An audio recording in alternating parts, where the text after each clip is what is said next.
you do the honors?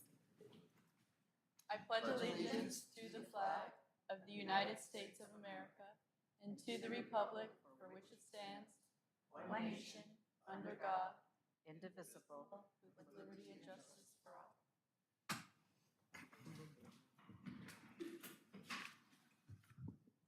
All right, and then let's get right into roll call. Commissioner Boyle, Here. Commissioner Whalen, Commissioner Sweat. Yep, you. Here, perfect. Commissioner Zaro.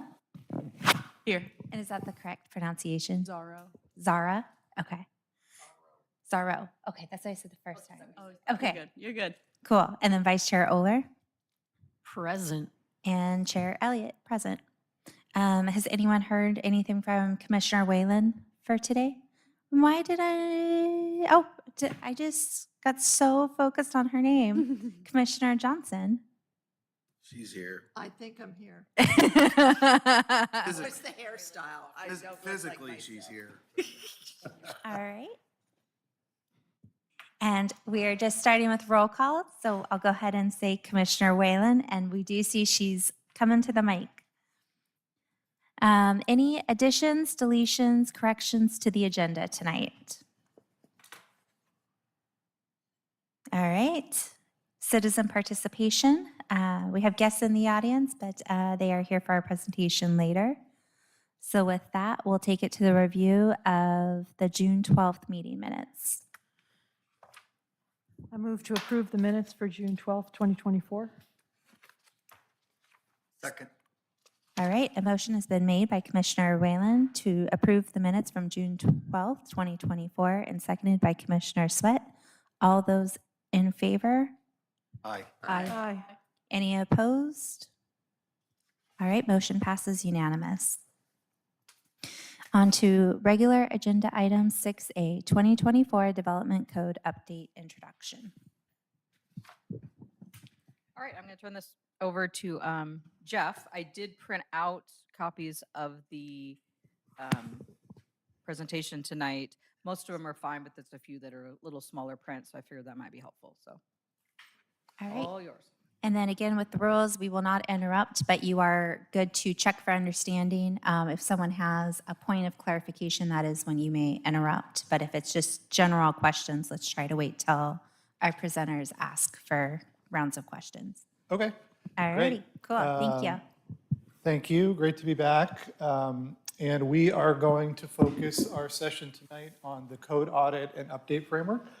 And the topics that we'll cover today are a mix of requirements that have come out of some of the more recent state legislation, some of which you're familiar with, and other measures that we've identified through the comp plan process that are necessary or desirable for implementation and alignment with the comprehensive plan, future land use map, and goals and policies. So, again, just a little bit of a reminder. As you know, you passed on most of the comprehensive plan with a recommendation to the planning or to the city council. Transportation and capital facilities will be coming back as well before that goes to the council. And now we're moving into drafting some of the code updates. We have produced an audit and an update framework as one of the deliverables, and then a context analysis that looks at specifically the middle housing opportunities within some sites around the city. And we can present some of that information at the end as well. So these are the topics that we'll be covering. So the middle housing bill, which is HB 1110, and there was actually a very recent update to that to clarify some of the requirements. It doesn't really substantially change the requirements for Milton, except it clarifies some of the use or middle housing types that need to be accommodated for. So I'll go through that. But that was just last month that went through.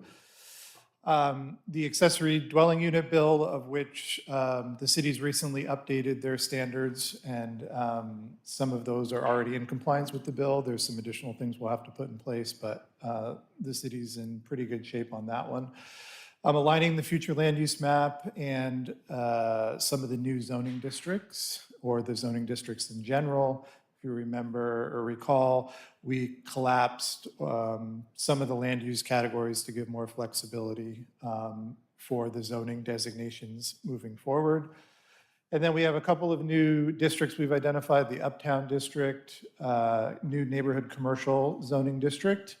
And then another goal is to update the town center development standards. So we're not changing, I think, the boundaries of that area, but the standards themselves are very thin and I think should be updated to really reflect the community goals for town center.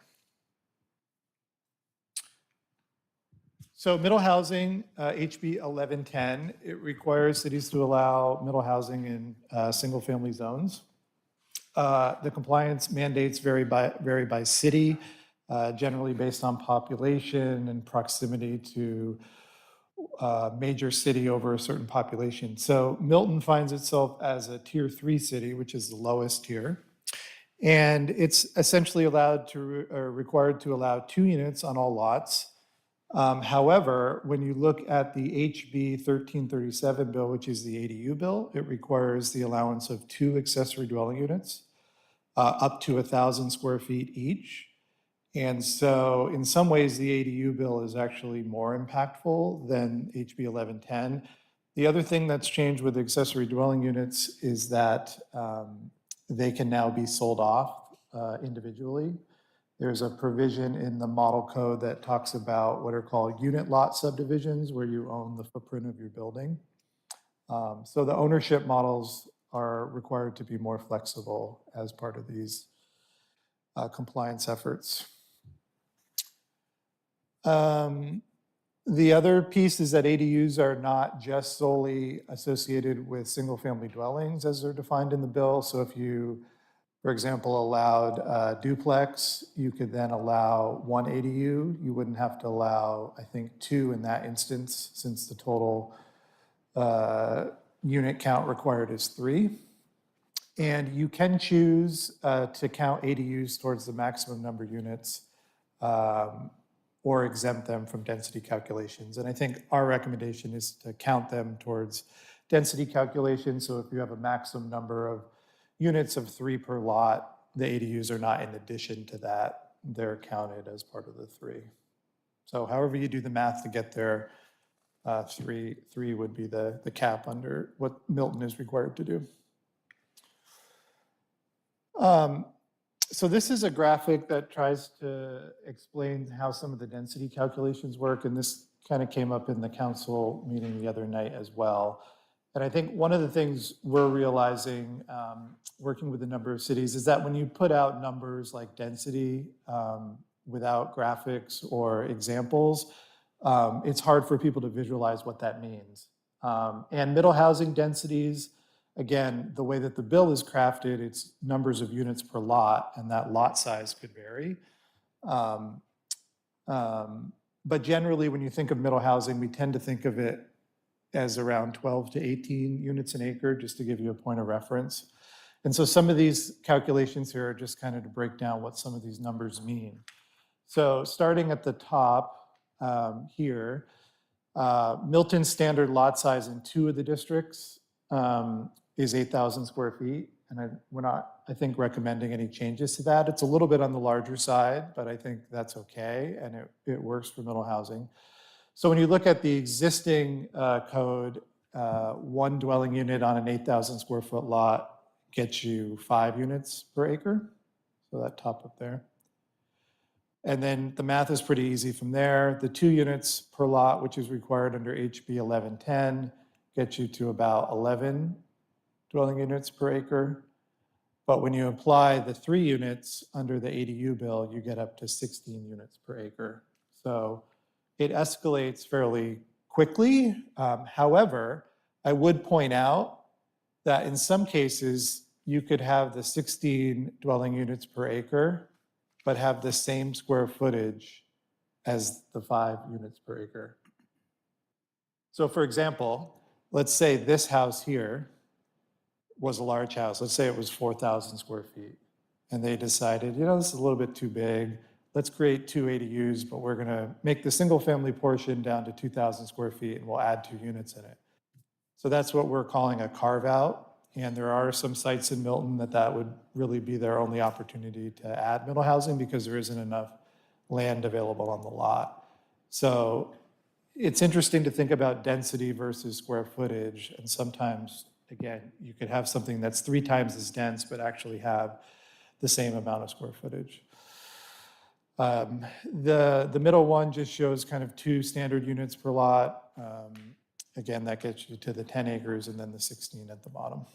So I think one of our challenges, or one of the things we would like to discuss with you, is what the appropriate way is to integrate the middle housing bill and the ADU bill.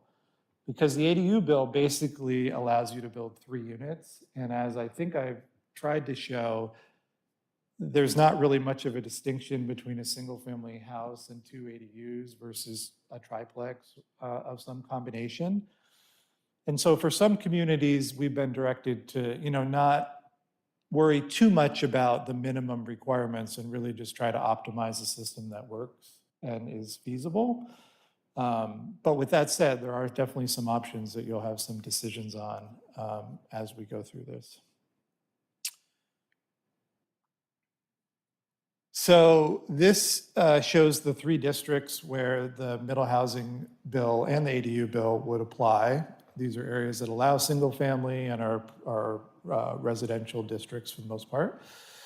And because the bill establishes the numbers of units per lot, the lot size is a big factor here. And typically you think of smaller lots as being more dense, but the way that the districts are set up here, lot size and density are not exactly correlated. So for example, the RMS district in the middle there, right? 4,000 square foot lot, but the density allowances under your existing code are actually less than the district below it, which has a larger lot size. So if we change nothing and we allow lots to be 4,000 square feet, then those are going to be much more dense than the district that's supposed to be more intense and one that already allows multifamily.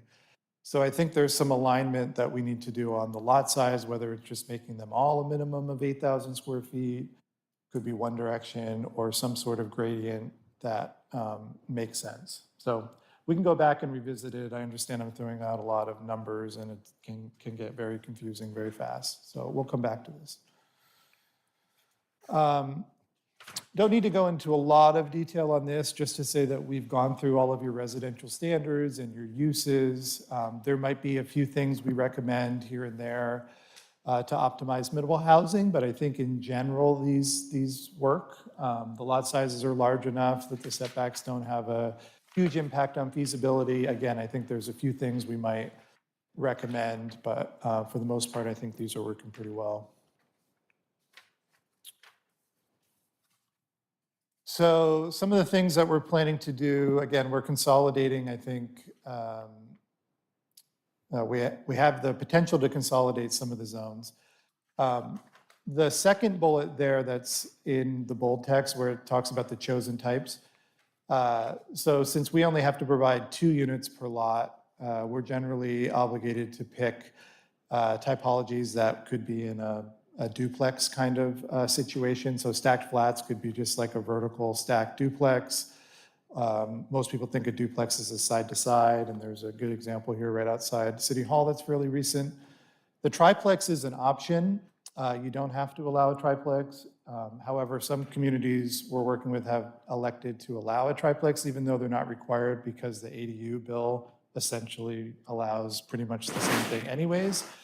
But that's a choice. You don't have to do that. And then cottage housing is the other one that could be a 2-unit configuration.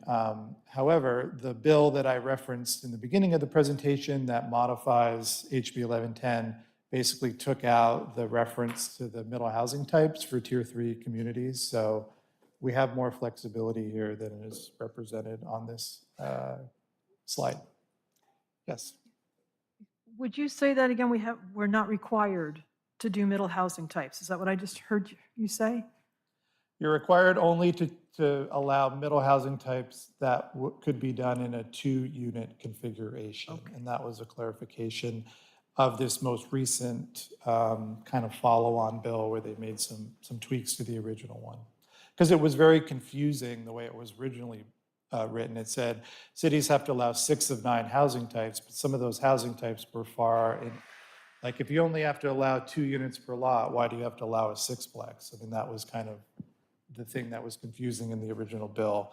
And so they've clarified that. And so we actually have more flexibility on those types that we allow. We could, well, duplex is already allowed for one, and then certainly the ADUs.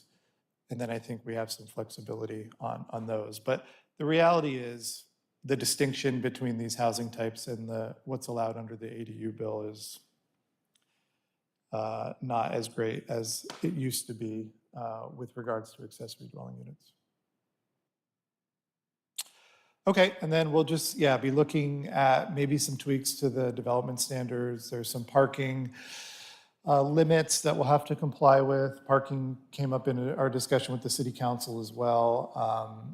And so we'll be kind of looking at some of the existing conditions within neighborhoods and making sure that parking is dealt with adequately. And there's some different lot width requirements between the different zones. So we could either keep those the same or we could consolidate those. Not a huge impact either way, but one district, I think it has to be 75 feet wide and the other is more like 60 feet wide. So sort of the trade-off between narrower, deeper lots versus, more square lots. Both have pros and cons. And then the unit lot subdivision is essentially something we can borrow mostly from the model code. It's a pretty standardized piece of legislation and developed by Commerce, and that's what we've incorporated in some of our other communities. So just a few more things about ADU compliance requirements. They can fulfill the requirements for HB 1110. There are some limits on parking. If it's a lot that's less up to 6,000 square feet, you can only require 1 parking stall per unit, not more than that. If the lot is larger than 6,000 square feet, you can require two parking stalls per unit. The minimum, maximum, I should say, is 1,000 square feet. So you can't have a limit on square footage that's less than 1,000 square feet for an ADU. So you could make it higher if you wanted, but you couldn't make it lower. They must be allowed in any type of configuration, detached, attached, or stacked, I guess. For a detached, the minimum, we have to allow a height of at least 24 feet to allow 2 stories.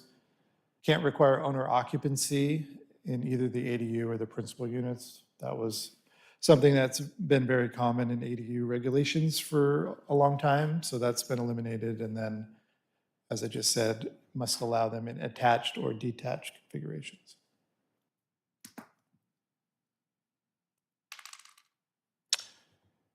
Yep, okay, so I think I covered most of that. It's just talking about some of the parking standards and the limits.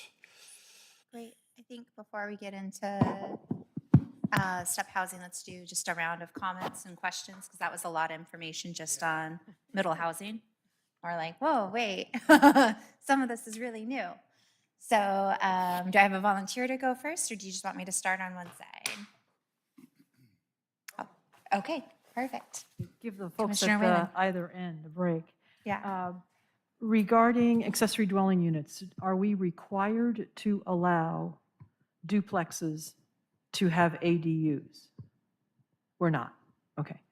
On the ADU, learning now that the rule is that you can't prevent the ADU being sold separately.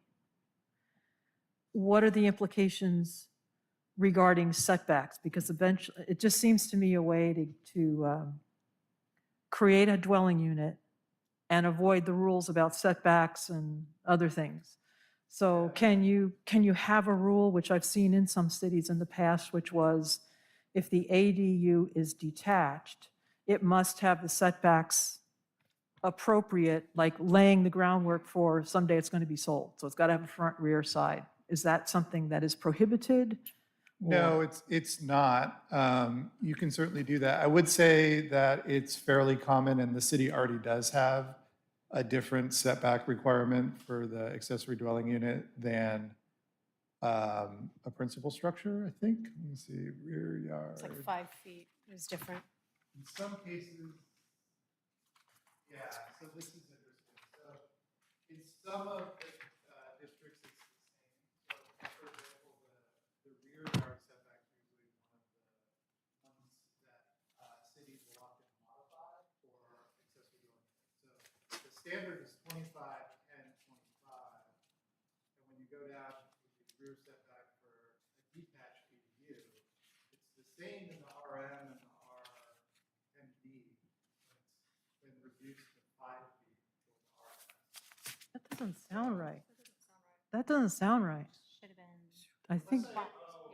Yeah, I might have, this is the one I meant to correct it. This might be the previous. I think it's 25. 25, it's the same. Okay, so those are the same. Yep, sorry, I corrected it in the previous one. Keeping us on Um, our toes. So there is a different line item. They are the same, but to answer your question, they could be the same, they could be different. It's a local decision. It's not dictated by the bill. Clarification of selling, it doesn't mean that you have to subdivide the lot. It just means that they have to, like condo style, they could own it.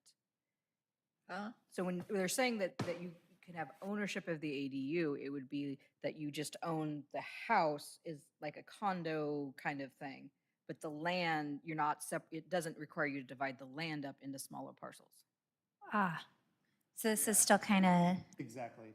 breaking my brain a little bit. Footprint of your building, it won't look any different, and you don't have to do that. I mean, if you just want to build an ADU and have a family member live in it or rent it out, you don't have to do that. It's just, you have to allow it. And I, not sure how many people will choose to do that, but it is an option. Yeah, and I apologize if I'm not going in the same format as usual. So does that mean like a developer? So I have a house on an acre in my case. So a developer could essentially say, hey, I want to build 2 more 1,000-square-foot or I want to buy your property. I'm going to build 2 more 1,000-square-foot condos, essentially, but they're ADUs, and then dump off the original property as well. And now 3 different people own. So it's one person owns all of the lot space in the yard, and then someone else owns the house on the lot. and Someone Yes. else owns the 3rd house on the lot. It's a lawyer's So is dream. this a, Yeah, And some, yeah. and then Okay. there'd be provisions around like common open space and how that works. okay, Spokane's actually, 4 years ago? Spokane went that way themselves. Huh. And so it's like common area and then you can individually, so you'd have like a tiny mini homeowners association for the land. And then each house has Yep. its own personal ownership. I guess to me, it opens the door for more commercial developers to turn people into permanent. And I think in your case, renters the acre lot, what a developer would really do is create 5, 8,000 square foot lots and then put 3 Yeah. units on each of them. And build 3. Yeah, okay. And I broke my own rules, so why don't Two at I a just go time, ahead that's and all I go wanted with, to clarify. yeah, go ahead and Well, if it continue was with 2 at your. a time. Why let's- don't we, next if it's person's because turn. your question kind of brought up, sounds like a round of questions, is it okay if I kind of go? Okay. Does anyone else have questions about that specific part as far as just like the ADUs being parceled out? Okay, yes. Pertaining Commissioner to Sweat. the sell of one of those? Yeah, just kind of that question. How was that, I don't understand how that could be even legal unless they removed the house, the ADU from the property by selling it. Because I understood, and correct me if I'm wrong, the owner in the city of Milton has to live in the house or the ADU, okay? Now, and all the utilities come from the primary home. So Yeah. this is something that the individuals have to work out with themselves? Yeah, I mean, it depends. There can be sub-metering done in a number of different ways. You're putting a meter on, you can't put a meter on somebody else's property. Well, right, but they then would all have an interest in the whole lot, right? They would have some interest in some rights. They'd have access to parking. They'd have maybe some use of common open space, meters. I mean, it's essentially like, like Angeli said, a mini condominium. And the requirement to have the owner live there is not something that cities are allowed to require anymore per the legislation. They're not allowed. So 1333. when we rewrote our ADU, we said that the city, in this city, the owner has to live in one of the two houses. So that's out the door now? Yeah. Yeah, so I take it our work on ADUs is now being overridden by House Bills 110 and 1337, correct? Yeah. And that's kind of what I was alluding to is like the distinction between an ADU and 1,000 square foot units that make a triplex. There just isn't as much of a distinction anymore. Well, I see a lot of trouble coming Yep. Yeah, with this. so Okay. if there's anything else pertaining to, yeah, we'll keep going. I thought we were. You can arm wrestle over it. Pardon me, I'm here. No. When did 1333 switch over to the recent change? Because I missed the recent change to it. I have to say I'm really upset right now. I'm ready to put my house on the market because when I think of a condo aspect of property that I own, that's moving towards a type of government I am absolutely opposed to.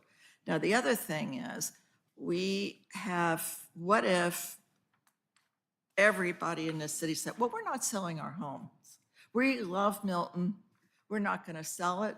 We're going to keep living the way we are. We're not going to build ADUs. And so 10 years from now, all these people are still here, still saying, we're not going to do that. The city will be penalized. Nope. No, we just won't get any more grants. I don't know. There's no penalty for people not building it. I think, Microphone, please. If we don't meet our goal that we have in the comp plan, Please? Point of privilege, microphone. pardon me? Can you please make sure you're speaking in the microphone? We can hear you, but it doesn't carry on to the recording. That's the problem. I'm, And I can't hear her unless Hello? you're speaking to the microphone. Yeah. all right. Anyway, the aspect of an owner doesn't have to live there. And we're still talking about this part with the ADUs, right? So for instance, I have 2 lots and the empty lot is 0.83. So according to this, what could be done on that? It's one loan with 2 lots, the house lot and an empty lot, 0.83. With this, what could happen with the 0.83? Well, you'd make as many, I mean, if you were trying to maximize the development, Yeah, somebody, someone just was? that lot itself.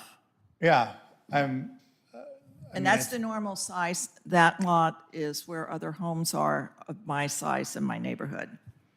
I just happen to have 2 lots. yeah. So, I mean, in order to get the most numbers of units, which doesn't necessarily mean it's the most profitable, but in order to get the most numbers of units, you would create as many lots as you could based on the minimum lot size and then put 3 units on it. 3? So with your 0.8 acres, you'd be able to essentially create 12 dwelling units. So Yeah, that's right. Okay. you also showed a 24-foot for one level Just, it doesn't specify, it just says 24 feet. of what, a house roof? I'm assuming it would be 2-story. So if it's, so 24 for 2 stories. Right, Just but it total doesn't building specify height. stories, it Huh? just says 24 Total feet. building height. Yeah, total building height. Okay. When I have 1 story at that height, you could do it, but that would seem inefficient. Is any other city upset with the new ruling? Yeah, pretty much everyone. I'd like to share too, where I'm from Arlington, Virginia, originally. The citizens are in an uproar and going against the city. for these rules. And I'm going, I keep saying, if you got a problem, you got to go to the legislature. We are doing, we can change some stuff, but we're going to have to change a lot in our code to this. And I have a problem in that, I really have a problem that we would essentially have the potential of being a rental community if we don't require an owner on a piece of property. And the law is telling us now we can't. And that bothers me. But I'm done. Yeah. But not you guys, it's the Which rules. is part of why there is the option of being able to own your ADU and with it actually, that part of it actually encourages and allows for more home ownership. Because if you can sell that little bit, then you own your little bit and you share the land. So that actually is to encourage home ownership at a much lower price because those houses will be a lot cheaper. So it's the balance of the two. But may I ask one other question? So the common land that my home is in, and I have an ADU, and we're sharing the property that I have bought and paid taxes on, is that what I'm understanding? That they would pay part of the taxes on the, and it has to be a legal paper to say we're sharing as a condo association. So if I'm the head of the condo, I can tell that person, you have affordable housing, but you're going to have to pay the condo association fee because, Commissioner Johnson, you might have thought it through more than the state has yet. The property that's behind the post office, that's what that model is.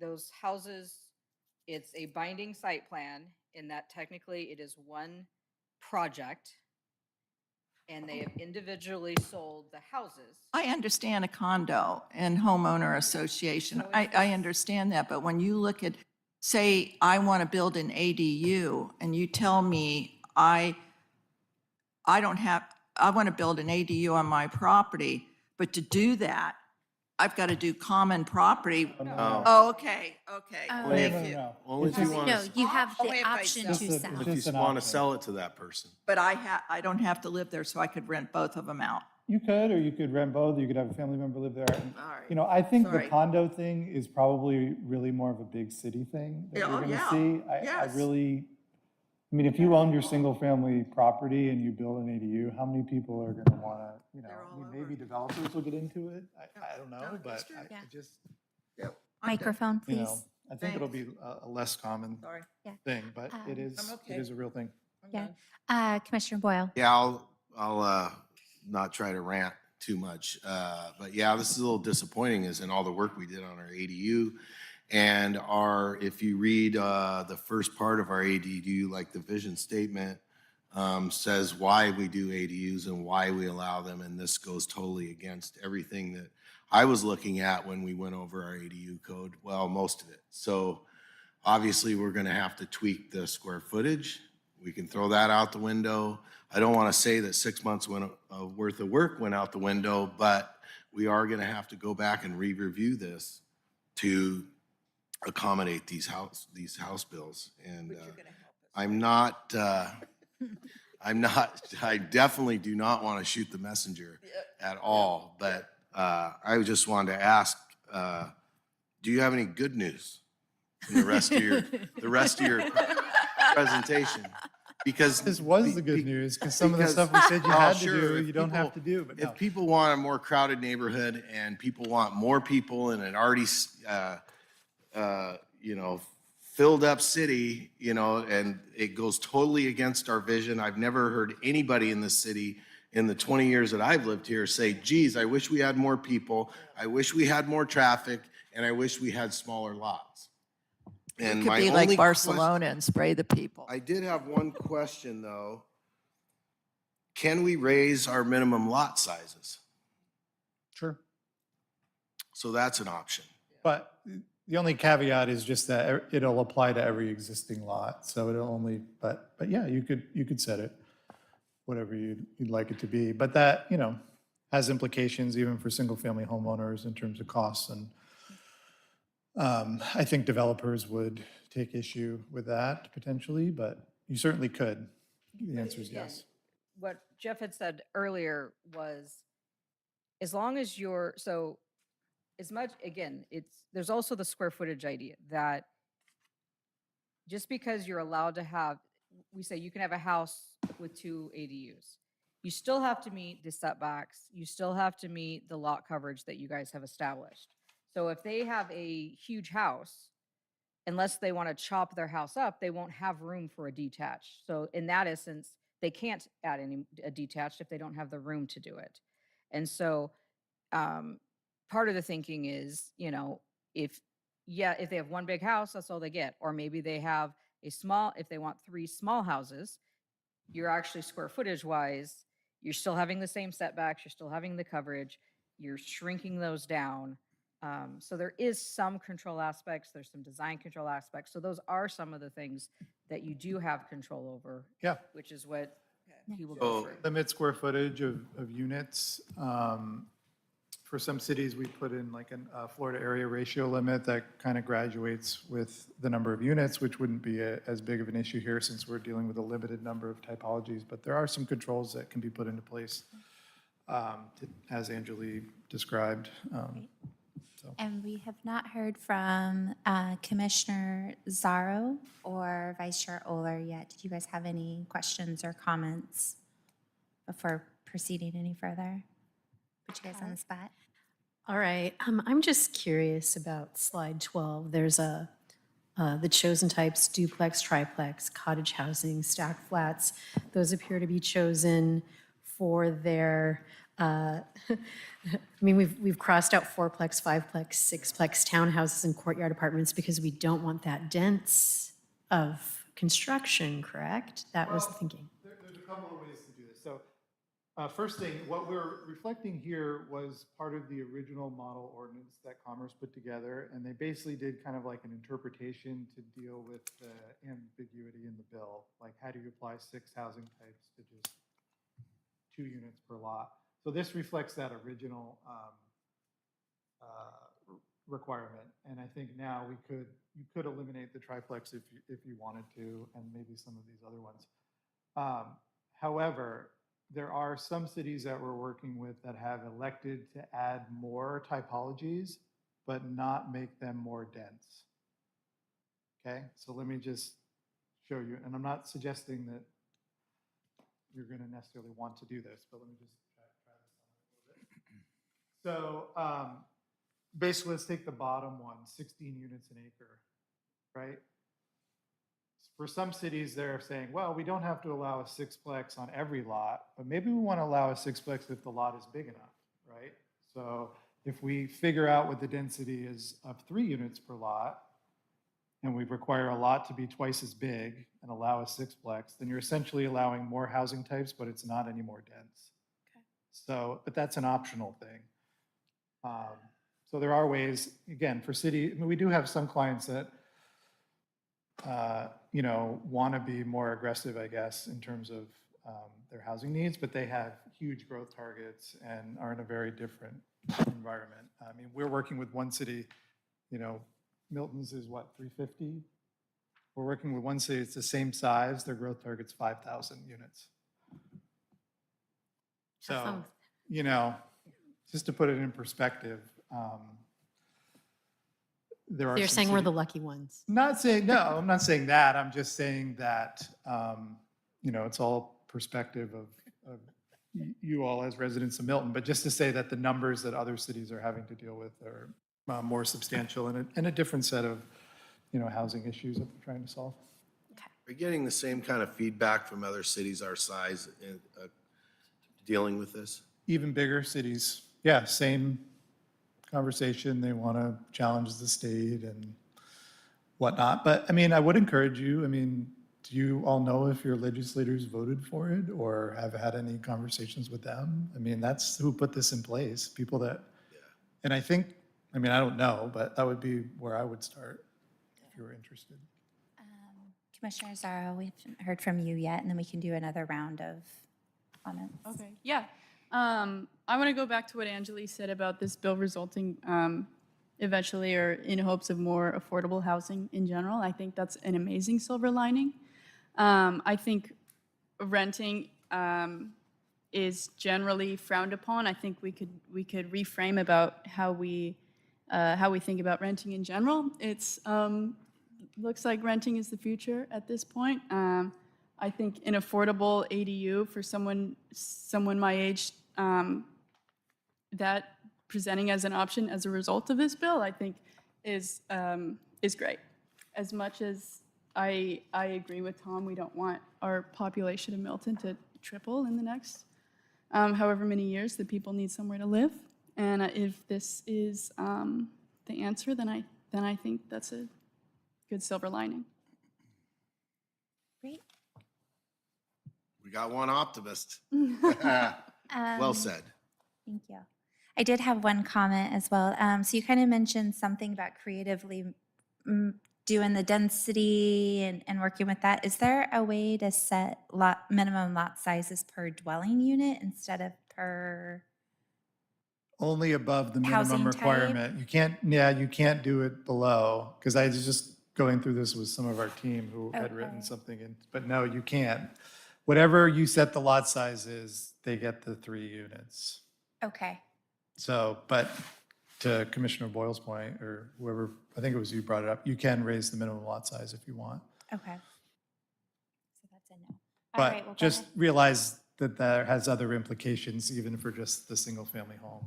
Yeah, know. no, that's where I was trying to see if there was a way of saying, okay, well, per dwelling unit, and then it's, if you have a 3 or 4 Yeah. or 5 or 6, you still end up with the same density Yeah. rating we were looking Yeah. for, but. So for the cities that want to go a little bit above and beyond, we're saying, when we're writing density limits, we'll say, like, if they want to allow 12 units an acre, we'll say, minimum of 3 units or 12 units an acre, whatever's greater. Great. All right, so it's looking for you. With that, I'll open it up for another round of questions, and I know we started with Commissioner Whalen, so if it's okay, we'll start with you again. So I think one thing is we need a little education on the unit lot subdivision issues, because I thought I saw something that it could go down to as small as 1,000 square feet.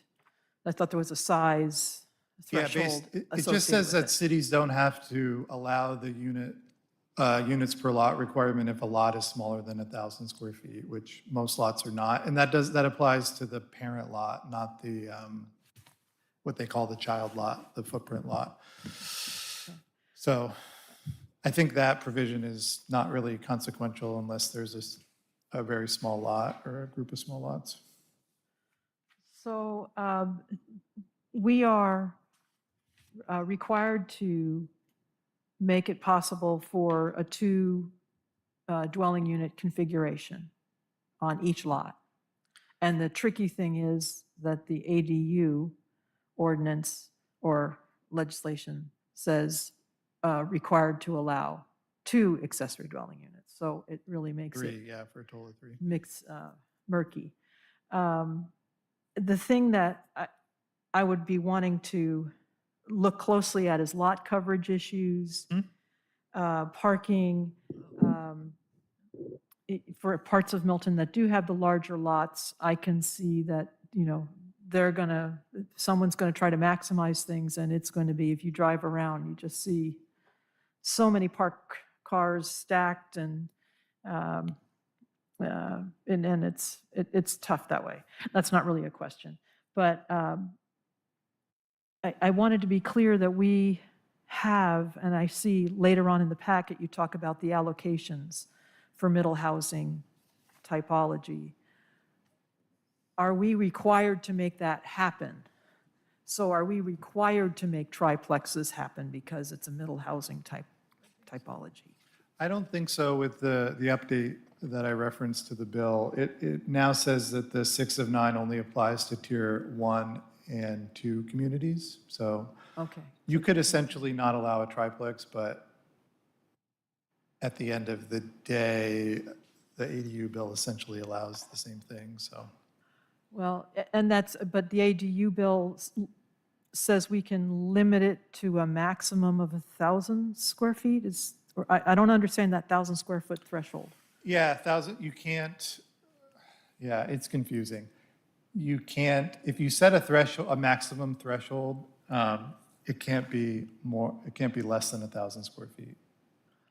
So I think what you'll end up with, it'll say, you can build an accessory dwelling unit up to 1,000 square feet. Okay, so somebody could build a 500 square foot Yeah, ADU and, Yeah, and but then, we can't. yeah, but yeah, it's, the only requirements, not the requirements, but the ADU bill and the middle housing bill are really separate from like the growth target. Okay. So it only would become an issue in that whole context of planning for that growth, so. Right. So for me, the bigger challenge is integrating the higher density into the neighborhood, and it seems like we're really limited on that from the perspective of whatever you say for a single-family home, that's the rule for, I'll just use the triplex example. Yeah, So you couldn't say, well, you must have a deeper landscape, something that sort of really softens it, or say, it's got to look like a single-family home. Like, okay, it's a bigger building, but you've got varying entrances, so it looks more like the grand old homes in the north end of Tacoma kind of thing, where it's, the only way you really know it's a multifamily home is you see all the electric meters on the building. right. And they're beautiful buildings. Yeah, So- exactly. I think the trick is you then have to apply some of those to single family, but make sure that you do it in a way that's not super onerous, because that's, part of the challenge is cities don't typically apply any of those standards. There's Exactly. usually not much in way of landscape standards on the lot, design requirements. So for cities, we are recommending some things. There's a few things that I think we could talk about. One is a maximum footprint size. So it would basically mean any building couldn't be over a certain size footprint. So on larger sites, they'd have to have multiple buildings. We've generally used about 2,500 square feet, which would also allow for decent one-floor living, which I know can be important for folks. Floor to area ratio limits. And there's a couple reasons to put those in place. One is you can limit the size of single-family homes, which would allow for more middle housing opportunities, and just kind of regulating overall the bulk and scale. There is an FAR proposal in the model code, and we've developed our own that is a little bit less square footage than what they recommend, so it's a little bit toned down. If we don't do anything, then you're essentially just, your only controls are the setbacks, your building coverage are really the only controls, so. Just for clarifying, can you explain a little better what floor area ratio is? Sorry, yeah. It's the ratio of square footage in the building to the size of the lot.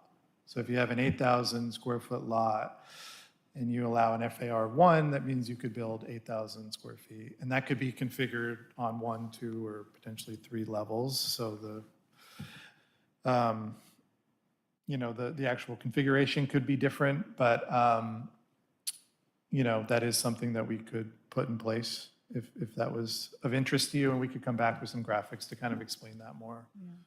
I think I'll just finish my question in general about how to integrate things by saying, I think the toolkit of what is possible to try to work in, because I'm not 1,000% opposed to triplexes. What I have an opposition to is what I call the matchstick houses that you see in Tacoma. It's a really tiny front yard setback, and it's a super skinny house, and they just look like a picket fence type of thing. And I Yeah. just think, boy, that just is such a glaringly different.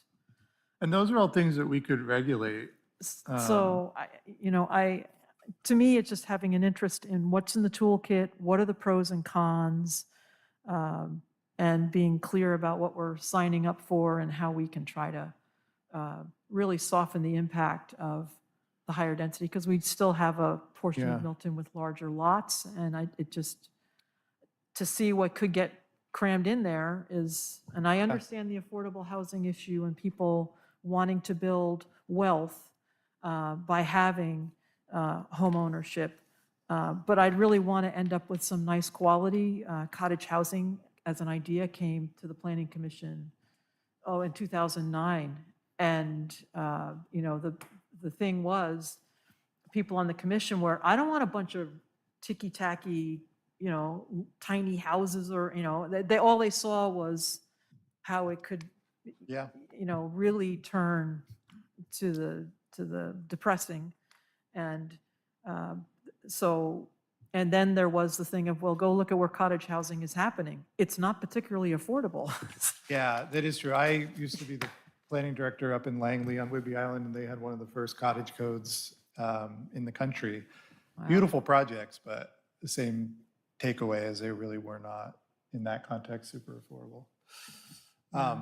So, I mean, cottage housing is certainly an option. It would be done in a bit of a different context in the middle housing bill, but if that was something that Milton felt like was a good way to go, that might end up being a preferred typology over some of these other things we have to allow that maybe are less favorable. So there are some options that we could look at for that. And I think when we come back next time and get more into the specifics of the actual code, we'll bring some graphic examples and be able to show some of the physical issues around some of the potential options for regulations and some scenarios that I think will help.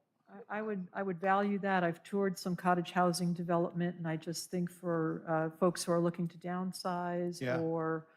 but still want that single-family home feel, so I'm interested in seeing that as Okay. well as a possibility. But that's just me. Thank Yeah, you. perfect. Moving on, I'll go ahead and just work this way because I know you've got a question. I'll just- Could you just define cottage housing for me real quick? Yeah, it's usually,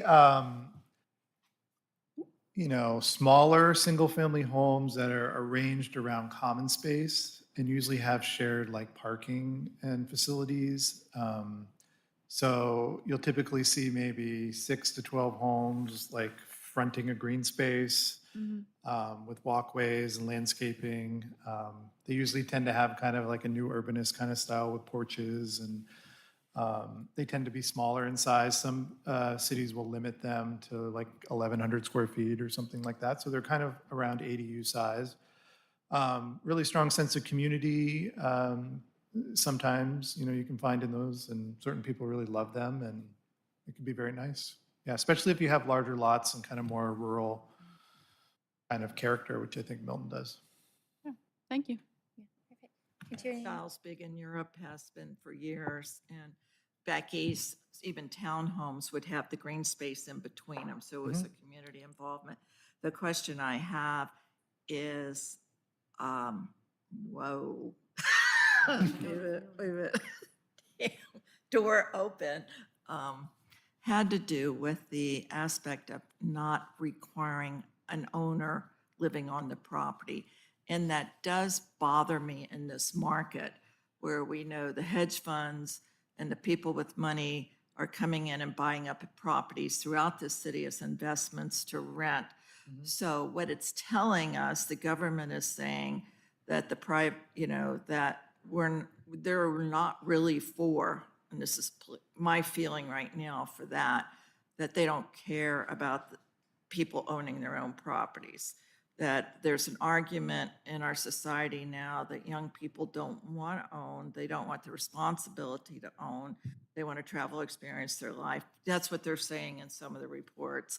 But I really have a problem, and I don't understand the logic with the state and why to remove that. We really want an owner to be part of this property because there's a greater risk of it become totally rental property of both units or 4 units or whatever on there.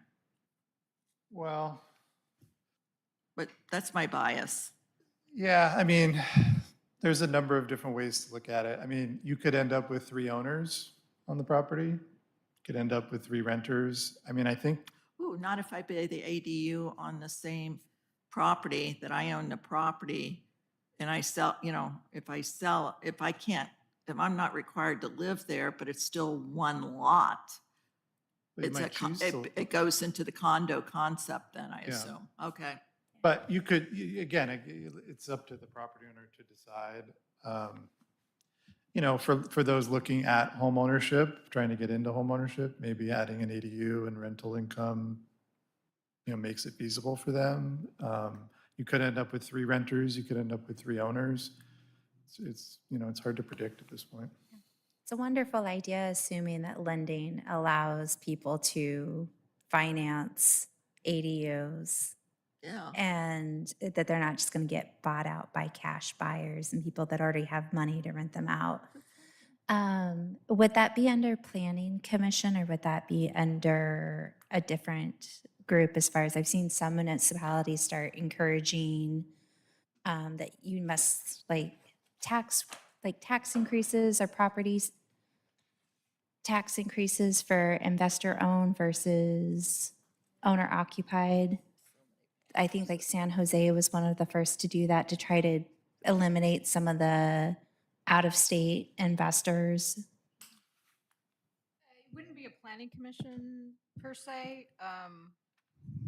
I know like Lakewood does like require all rentals to be permitted so that, because they've had horrible time Mhm. and that way they can inspect, keep track of.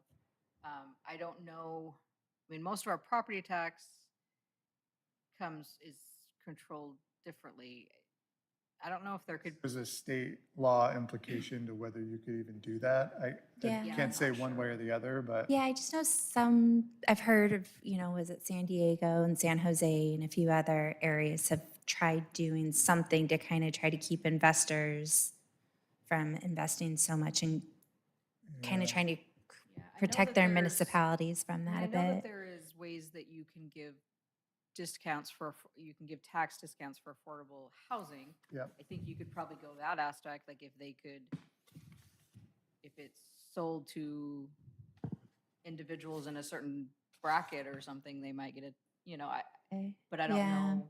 That would have to come through council and we'd have to check state law and all that stuff. Okay. but Yeah. I Yeah. don't know if you could, if the state allows like specifically taxing a certain ownership different than another. yeah, I know you know, zoning can't really address ownership. I mean, I guess the ADU provisions have historically, but Lakewood was one of my clients previously, and they had something in their zoning about rental versus ownership that they had to take out. But yeah, I think it would be first a legal question as to whether that was feasible. Yeah, and I know it's hard to figure out what would meet that without just creating more burden for renters, but Yeah. because that's the offset. If you try to give discounts for homeowners, you end up just giving, or owner occupation. Okay. Yep. Moving on, as far as we skipped you, Commissioner Boyle, did you have any questions or comments? Good, thank you. All right, Vice Chair Oler? Commissioner Sweat? I still think we're opening up a can of worms with this. And I can't see how an owner of a property that owns the primary resident can sell the ADU that's on his property to somebody else. Of course, they'll have to have some sort of lease agreement or whatever to occupy that little spot of property. And they'll have to come up with an idea of how they're gonna pay for their utilities. Then the primary owner decides, well, I think I'm gonna sell my home. Oh, by the way, you don't own that building down there because I sold that last year. This doesn't make a lot of sense to me. And when we worked on this ADU issue, we said, yeah, you can't sell them. It goes with the property at all times. And now the state is coming back and telling us, oh yeah, you can sell them now.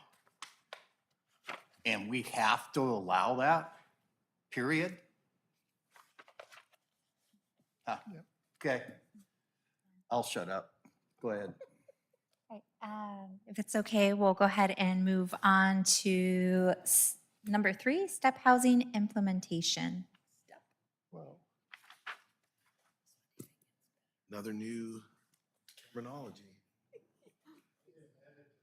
Don't have to keep all the. Ooh, it's fancy. Check it out. came out of a robot. So anyways, I'll go through it. STEP is something that's referred to in state law, and there's some new guidance from the Department of Commerce. And essentially what STEP deals with is the siting and development for emergency shelters, transitional housing, emergency housing, and permanent supportive housing. And there's definitions for each of these that we can refer to if you would like more detail on those. So HB 1220, which predated the Middle Housing Bill and amended the Growth Management Act, changed the city's requirements for affordable housing. So when we look at like the affordable housing allocations in the different income brackets, that's the bill that this comes from. And also as part of it, it addresses requirements for step housing. And essentially, cities cannot prohibit transitional housing or permanent supportive housing in zones in which residential units or hotels are allowed. Cannot prohibit indoor emergency shelters or indoor emergency housing in any zone in which hotels are allowed. And then development standards for step housing do not preclude the necessary construction to accommodate allocated housing needs. So basically, you can't develop standards that intentionally, or I guess unintentionally, limit the construction. So this is just a reminder of the housing targets. Won't go through this in details. You've seen it a lot, but these are kind of the income brackets that we need to plan for. And then these are our total numbers. Permanent supportive housing is included in the STEP definition, and we have a total of 50 units of that, so not a huge number. And then the rest is not covered under the STEP provisions. Yeah, we've got a point of clarification. Clarifying while we're looking at this. So what happens if this type of housing breakdown doesn't happen? And I mean. Oh, yeah. Yes, you could do that in such and such a zone. But what if it doesn't happen? Yeah. We've been allocated. We have to. Yeah, so there's actually a King County planning policy I should have brought up. Just see if you could maybe find it. There's a King County planning policy that talks about zoning for capacity, but that the cities aren't obligated to, necessarily make it happen. So it kind of, the only way that I think that this could happen, one is through the PSRC and King County review and certification process. They see something that the city hasn't done or whatever to accommodate these. I don't think that's going to happen. We just did our intake for another client and, presenting a lot of the similar approaches and strategies that we're using for you, and it was extremely well received. So I don't think that's going to happen. What could happen, again, I think it's a minor risk, but someone could challenge the city and say that they are not accommodating these and there's some sort of regulation or policy in place that's preventing it from happening. But other than that, as long as we're able to demonstrate that we've done the planning and set the regulations to allow it to happen, I could almost guarantee you that this is not what's going to happen. But this is what we're planning for. And so we'll try to find that policy. But yeah, cities, there's a whole host of factors that are completely outside the city's control, like the 2008 housing crash, right? What if something like that happened? No housing was built. PSH, permanent supporting or housing. interest rates continued to be really high, or whatever. So generally, I think the risk is small, and only if there's a direct correlation between city action and these things not happening. So, just real quick, while we're on that slide, it looks like the first column says, or second column, zone intensities serving these needs. It looks like it's on the high end of your descriptors for the various future land use designation areas. And I thought the 30 was changed. I think thought it 30 was. is what we ended up using in Uptown, because we just, like you can see, we only got 13 units above what we need to require. So if we go less than 30, we won't meet our requirement. But that's just in that one small area, and that's on a net basis, like we took out areas that were already developed with existing buildings and stuff. And then the other ones are kind of max estimates. Again, it's hard to predict because it applies to every lot, how big it is, so it's going to really be different. The potential is going to be different on every lot.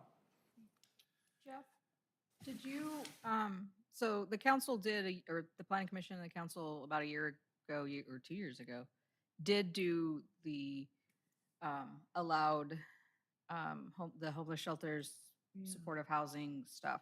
Have you looked, we had numbers that we thought we were estimating how much availability is. Have you seen those? I'm not sure that I have, but I'd be happy to take a look. And there is guidance on doing the capacity analysis, so if we need to just refresh it or whatever, we could do that. Because we did do quite a bit of work on passing those. So we do have those allowed in certain areas. And there was certain, we were looking at distance and stuff. And so there was numbers tied to that. So I will get you that information. Okay, great. What is aggregate housing? Oh, that's just the combined housing need in that category. Yeah.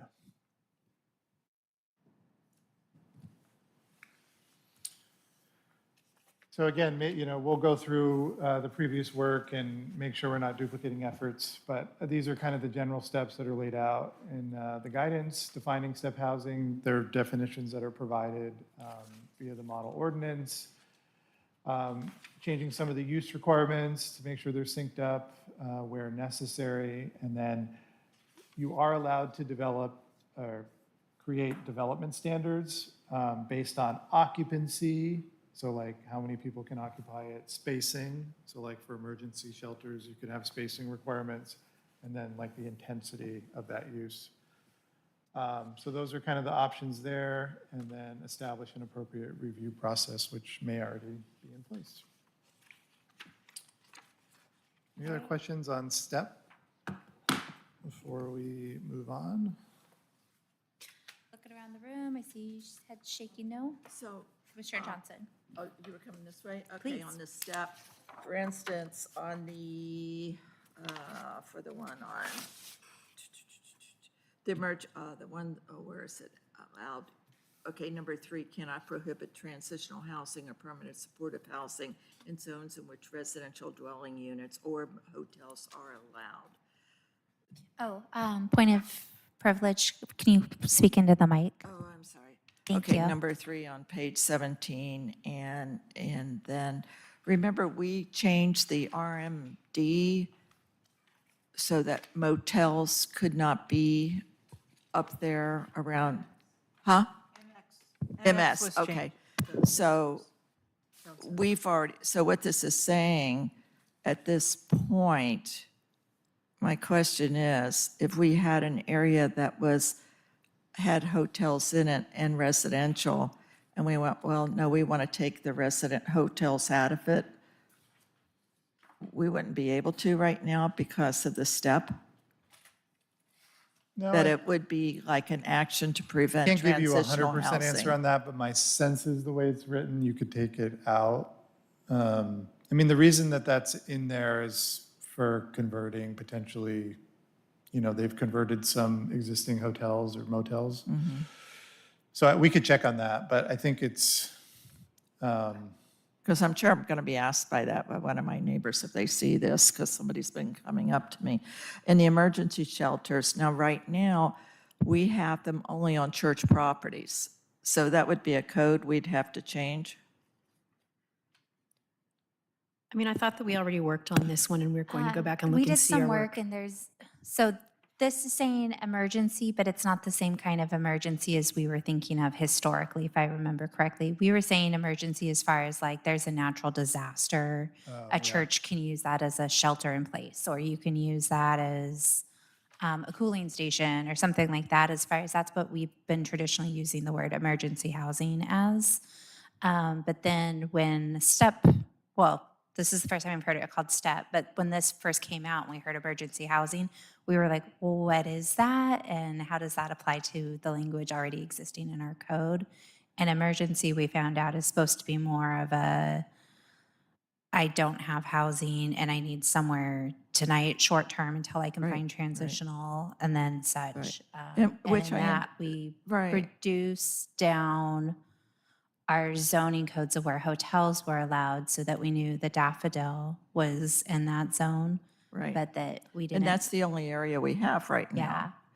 And so is it going to require us to expand? I mean, I'm not saying I'm against the idea of doing Yeah. stuff. I just want to know, I think you still have flexibility on the hotel piece, because essentially that would mean that if you were a city, you'd have to allow a hotel in an area in perpetuity. And I think there's other places where you also have to allow it. So that's kind of my initial take. We'll look into that to get you a definitive answer. but when we look at our zoning, we're limited on actually, even in the new concept of where we would be able to do this. So are we going to be faced, when we have numbers for homes and for business employment, is there going to be something coming saying you have to do a percentage for emergency shelters affordable? Okay, okay. That's not in a bill. The other question, 1337, did it pass as the House bill, or was it a joint bill with the Senate at that time and changed its number? I think it was It's an HB. SHB? Okay, thanks. Oh. Yeah. It is HB. Not SHB, but HB. Thank you. Sorry. All right. And then, again, just any other questions on step housing? Yes, Commissioner Whalen. Thank you. Just real quick, on the page that shows let's see, page 18, the description for that, where that would be located is in the Uptown District, if I remember, along Meridian is where it would happen. And the template that's being shown is a 6-story building, but the comp plan, as I recollect, talked about a much shorter building height allowed. So it's a little confusing. Is that template going to change? Yeah, we'll update that. It wasn't meant to represent a Stock regulatory image. strategy. Yeah. But yeah, fair point. We'll update that. I think we were talking 4 stories. Okay, and I see like 5 color bars here. Yeah. But only 3 here. Is that going to get changed also? One is where it's aggregated by acre bracket, and so it's 0 to 50% because that's what we're expecting to see in that housing typology. And then the other one is oh, sorry. It's on the table. That's fine. We're all misbehaving. We need lapel mics. I just Yeah, haven't been able to yeah. sell that. I think that would be the best solution. Earphones.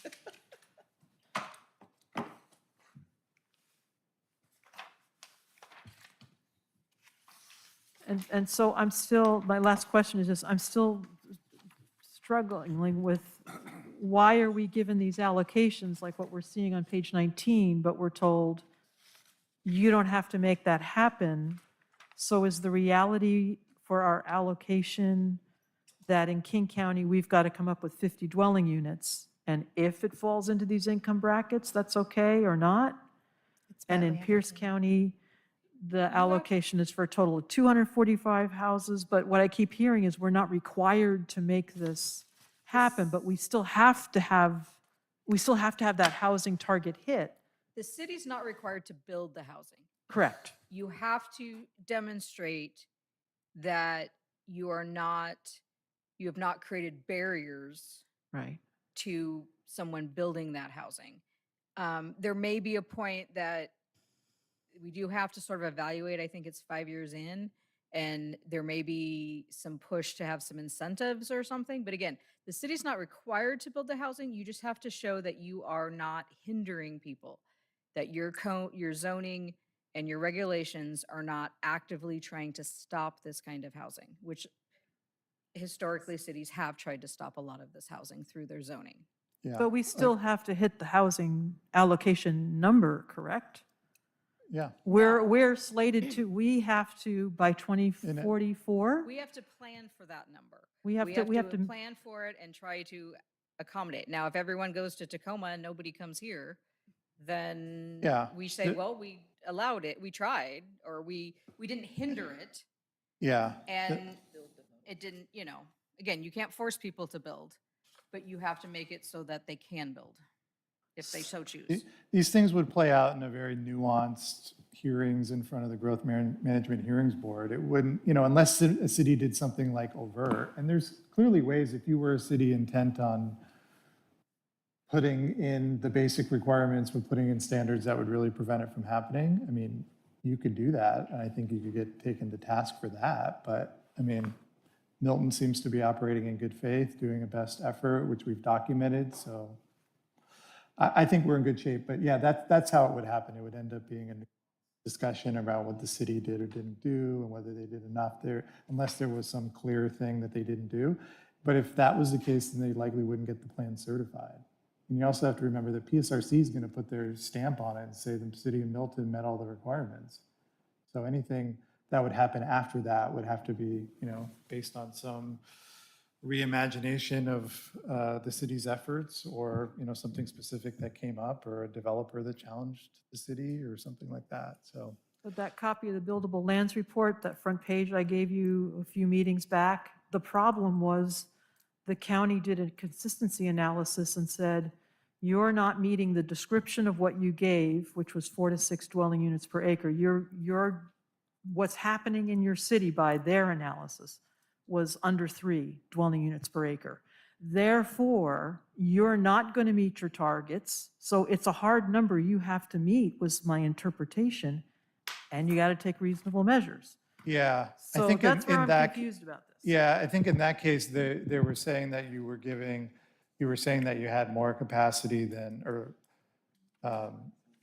yeah, you were assuming more growth than historical patterns had shown. So in that case, I think it's a little bit more specific, and that might have specifically been tied to a capacity issue. But as you can see from here, we're 4 times above the capacity for the most part. And you've made some pretty significant, assuming this all moves forward, it's not like the city can't show where we've made specific land use changes to accommodate this. Housing wasn't allowed in Uptown before. It's allowed now specifically to address that. That's a pretty big move, I think. But again, this is another one that all the cities are struggling with. You just have to do the best we can. All right, if it's okay with the group, we'll move on to, you're Oh, on sorry, I just 5, skipped but one. I'm on 4. Okay, Moving we'll on. move on Okay. to 4. So future land use map, this one I think will be perhaps quicker. So this is the current draft, which you're all very familiar with. And then this shows how the zoning or the land use designations translate into the zoning districts. And, some of these categories could change over time as like some of the sub-area planning happens. So like the 99 business area, maybe that gets updated or whatever as part of that sub-area planning process. So you can see in some cases, there's just a one-to-one alignment. There's a new land use category, and then there's a specific zoning district that is specific only to that area, like the Uptown mixed use. And then we have neighborhood center, which is also new, some of the existing zones. And then one of the big changes is we have this neighborhood residential, which then feeds into these 2 zones, which are pretty similar, other than the lot sizes, they're pretty similar. But that would allow the city to kind of go from one zone to the other without having to update the comprehensive plan. And then the urban residential is a one-to-one to the RM district, which is already the multifamily zone within the city. That's pretty much that. And I think one of our next steps is to develop a draft zoning map for you as well. And we can bring that back with some of our updated code drafts when we bring those forward. That's the last one on that. Yes, we'll start on Commissioner, or Vice Chair Oler, if that's okay? Yeah, maybe I'm being obtuse. This is a question about the 99 Business District. This seems like it's the older version with neighborhood residential still along 70th Avenue. Am I looking at that correctly? Yeah, But that's intended? no, it was not intended. I see, That's okay. an error. Okay. Oh, must be an older It was an older version. map. Yeah. Okay, yeah, thanks for calling that out. We'll make sure we update that. Okay. So we've got a comment to update the map and then continuing on, Commissioner Sweat, do you have any questions, comments? Commissioner Whalen?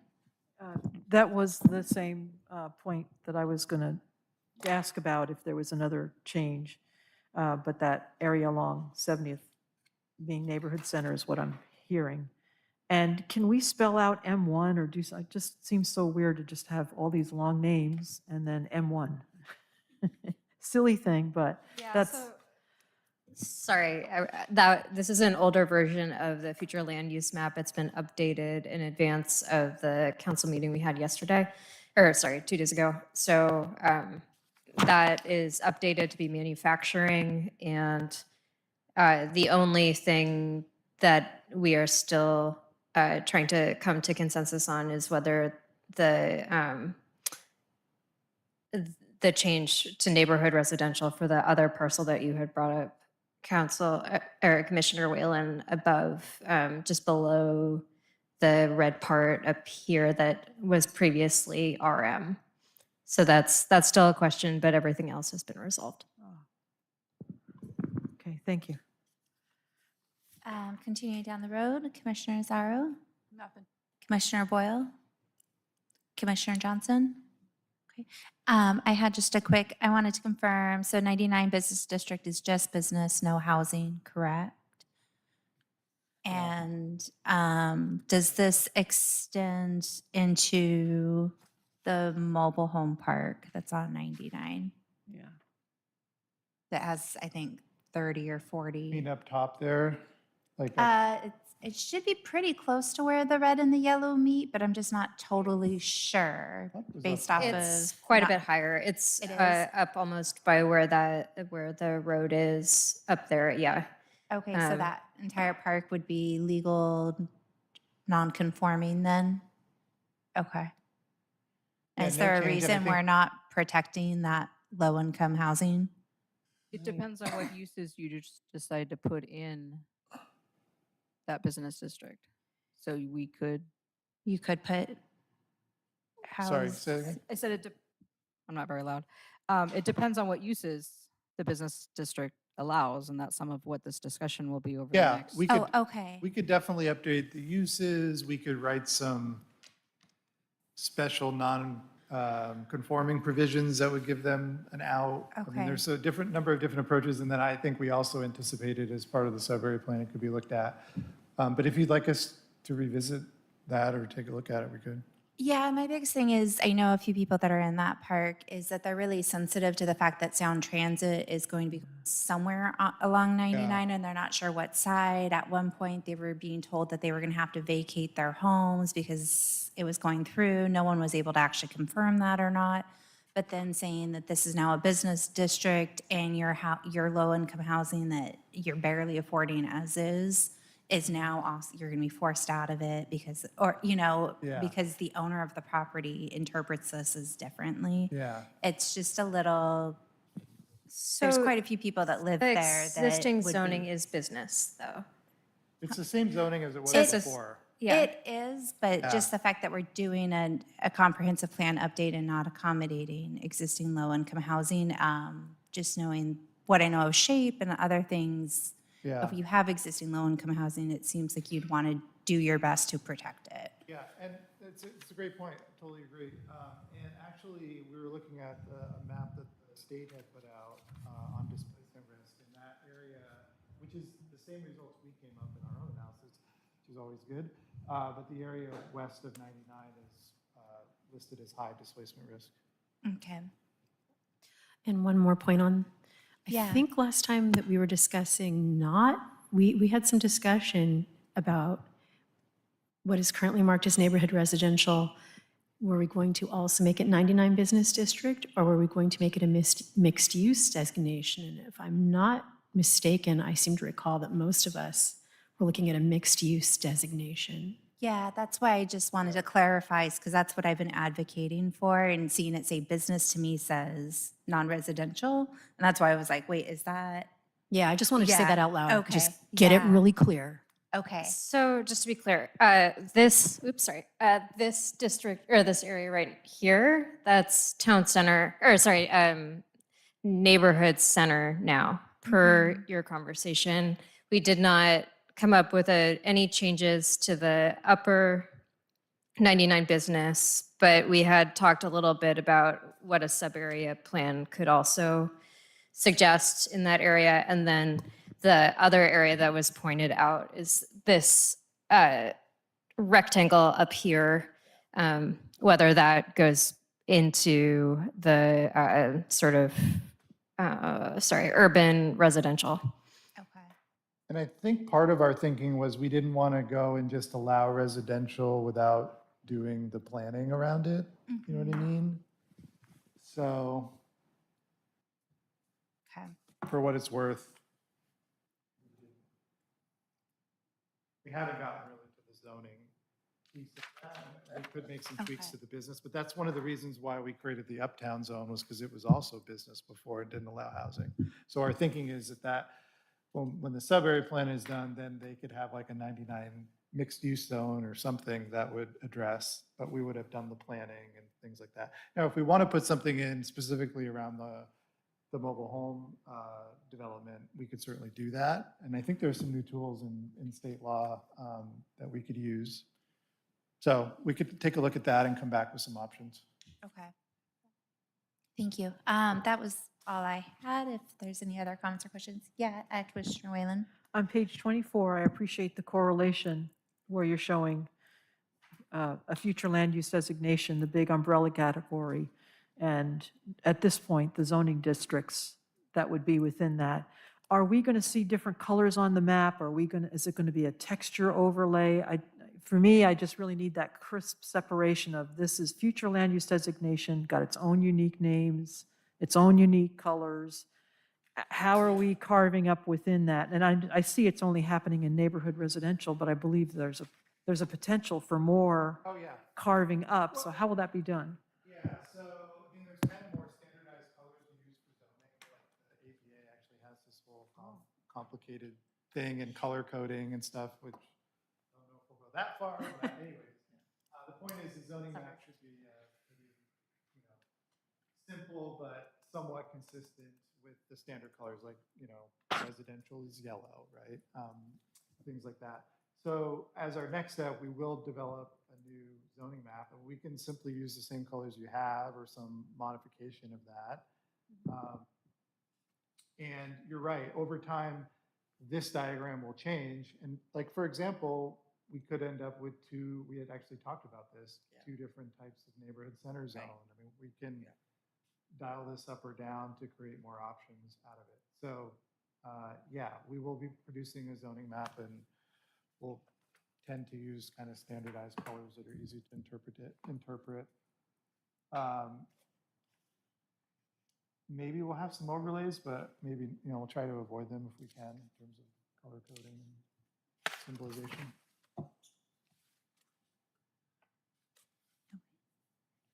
Sounds like we can move on to number 5.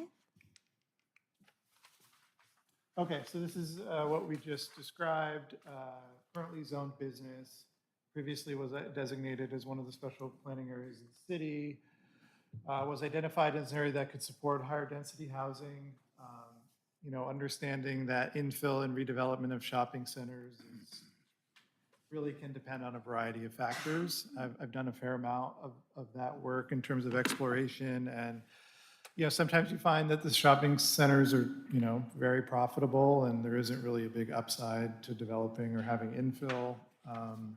Sometimes the operator, that's the type of development that they do. Operating shopping centers are not interested in looking at other pieces. And then there's, certainly models, I'd say more so in the bigger cities, of seeing shopping centers and grocery stores and stuff being redeveloped into more mixed-use type environments. So don't have a complete sense of how viable that would be. Through some further planning efforts, those would be some of the things that I think would be good to explore with property owners. So I think that really the main takeaway is we're adding housing and, associated development standards that would go along with that, which we'll bring back to you.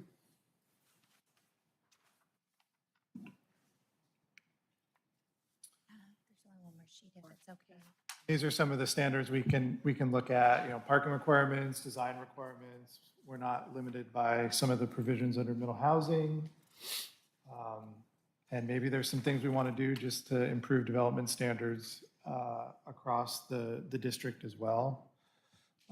Things like landscape standards can really, and tree planting standards have a huge impact visually on these types of developments, signage, building height setbacks, those sorts of things. So we'll come back with some proposed standards and some graphics that can highlight what the implications of those are. Do we have questions on Uptown zoning district? So, having participated in the Vision 2012 and then the idea of an uptown area, the design standard concept was new for Milton. But it seems, so my question is, for what used to be the Uptown District with its design standards, now the Uptown District, so to speak, has been made smaller on this new map. So are there going to be design standards for the neighborhood center that's along Meridian to the north and along Milton Way? So we're consistent in that general area had standards? Yes, all the districts will have standards. I mean, it might not be formal like design review, but they'll all have development standards. And I think the trend on that is really well, in some cases required, is to, embed the standards within the code in a way that's fairly prescriptive, easy to understand, and easy to administer, as opposed to like having a design review board with subjective standards that's been problematic, and there's some limitation Oh, we don't have that. on that, yeah. We do have, part of what I think Commissioner Whalen is referencing is we do have an actual separate document that's been Right, adopted that has real prescriptive for the Uptown. yeah. So that would, I think, continue to apply however, we collectively think makes sense. Yeah. And we can always look at that, whether we expand that. I mean, again, that could cover, that itself has a map. So we can always include wherever we need to. Yeah, okay. We'll take a look at that. I'm very familiar with the vision document. We've done quite a bit of work with consultants that did that, so. Going down the road, Commissioner Boyle, you had a question? Yeah, I don't want to go out of turn. No, but, you're good. I just wanted to mention, when it was mentioned about the 2012 comp plan update, that we basically created this uptown zoning district. And I'd like people to take a look back, stand back and look at what has happened up there. It's exactly what we designed. It's exactly what we had in mind. And you look at the decision to do this and keep this a business district. Look how lucrative it has been for Milton, and look how terrible it has been for Edgewood. You want affordable housing and you want to stack things in our beautiful uptown zoning district, go ask some of the residents of Edgewood. They're not real happy about it. They want a grocery store, they want a restaurant, they're pleading for it. And they can't get anybody to come here because it's all on the Milton side, because that's what we created. That's the zoning district that we created.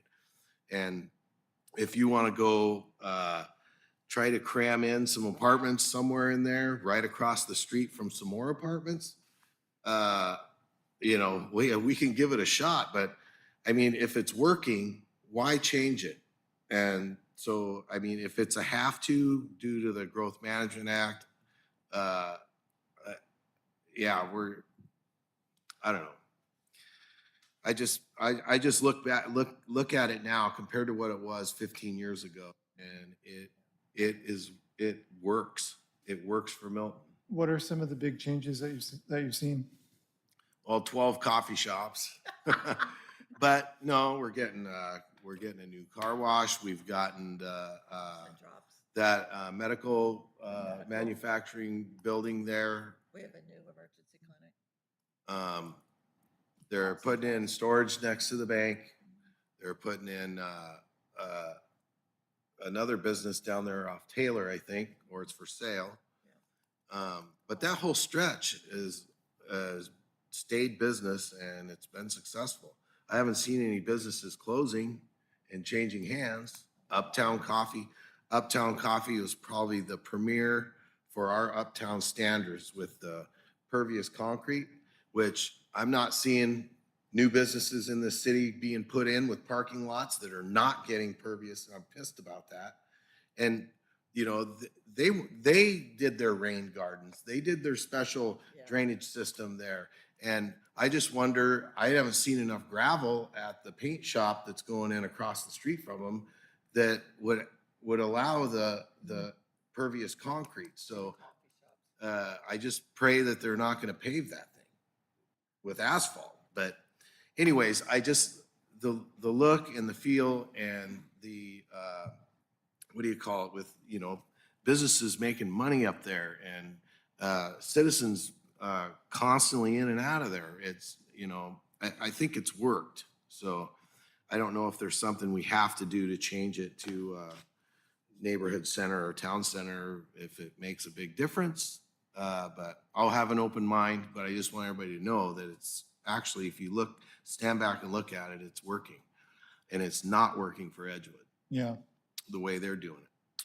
Well, I think, you know, I think it's likely to continue to stay primarily a business zone. And, you know, it's hard to predict exactly what will happen, but I can think of a number of communities we've worked with and continue to work with that have similar mixed-use zoning on the books, and it still continues to operate mostly as a business center. So I think that's, you know, probably more the likely outcome, but we'll consider that as we're working on the zoning. And I think, you know, again, the intention is not to make it a residential-only district, but just to add that as another layer of potential opportunity to meet our compliance obligations. Great. On number 6. Last one, neighborhood commercial zoning district, similarly, new district. Intent is to allow smaller scale commercial development, again, more focused on kind of the commercial component, because that's really the driver here. In addition, not a replacement, could be useful again in future sub-area planning processes, and is a district that, or designation that could be applied elsewhere in the city as it's seen as appropriate. So we'll establish the new district within the code and within the zoning map. We'll develop a new use table or add to the use table, and that'll be something that we can work with you all on. We have complete discretion to choose the range of uses that we think make the most sense there. You know, you can also require things to be mixed use, so you can't do standalone residential. So it has to have a business component, and that could be something we could consider. I think certainly in the neighborhood commercial, potentially in the uptown as well. And then looking at, you know, development standards, setbacks, Microphone. requirements, like the pervious pavement you mentioned, which I think is a good one. Parking requirements, again, use standards, landscaping, signage, and whatever else we think is important. So very much like the last slide, it's, you know, a new district, except I think the uptown district will start with the existing standards, at least initially, to kind of see where we might recommend changes if necessary.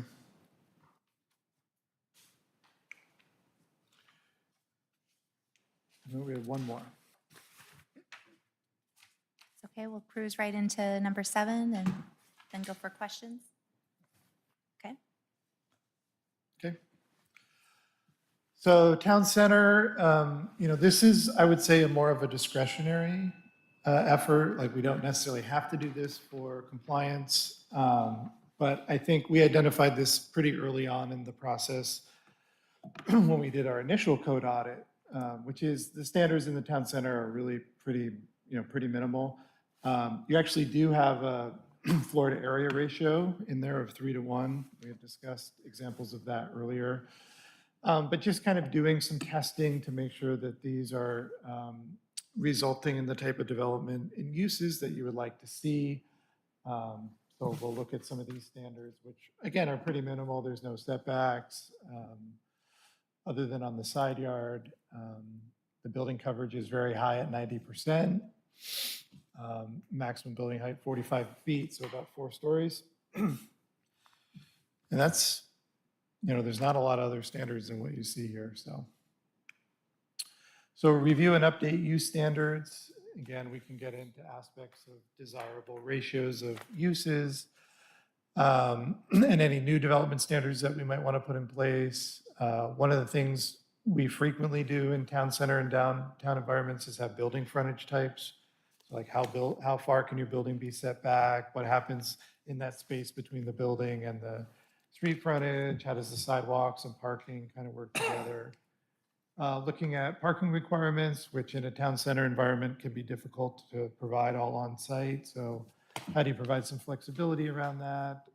Potentially street use standards. Do we want the ground level to be commercial? How are these areas accessed both for vehicles and for people on foot or bike? Are some of the things that we'll be looking at. And that's the last slide. All right, any questions? It looks like we'll start with Commissioner Johnson. Thank you. Page 32. Yeah. Okay, town center, microphone. I'm sorry. We do need the ones we can just put on. Okay. We just got these.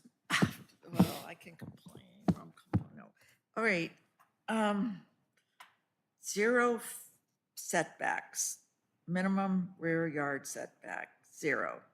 Minimum rear yard setback accessory structure, 0.